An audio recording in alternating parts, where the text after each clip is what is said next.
Fervono a Favara i preparativi che l'amministrazione comunale guidata dal sindaco Mimmo Russello sta attuando in occasione dell'imminente inizio della tradizionale Fiera d'Ottobre, in programma, ricordiamo, da dopodomani venerdì a martedì prossimo 26 ottobre.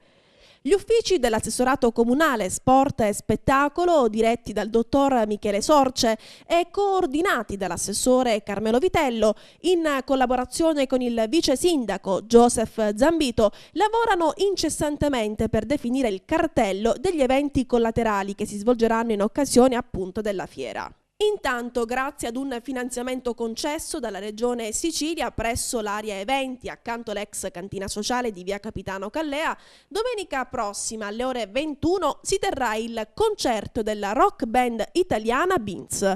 Si tratta di un gruppo musicale lanciato dal cantante Gianni Bella che ha raggiunto l'apice del successo negli anni 70.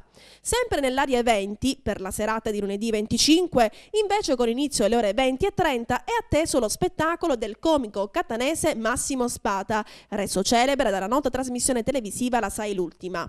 Per sabato, invece, il gruppo Fabaia Folk allieterà i presenti lungo le vie della fiera con balli e canti tradizionali. Per le ore 20, sempre presso l'area eventi, si svolgerà l'evento Azzurro come il mare, l'iniziativa finanziata dall'assessorato regionale alla pesca ed organizzata dall'associazione Omnia di Favara, che sul luogo proporrà ai visitatori delle degustazioni di piatti a base di pesce azzurro.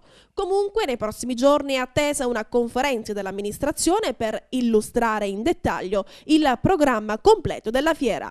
Credo che sia una fiera di alta qualità, di alti livelli, grazie all'impegno dell'amministrazione comunale di garantire quella che è la tradizione, assolutamente, con la presenza massiccia di tantissimi espositori, sempre circa 235, su diversi ambiti, quindi l'artigianato, la tradizione caratteristica, i giochi per i più giovani.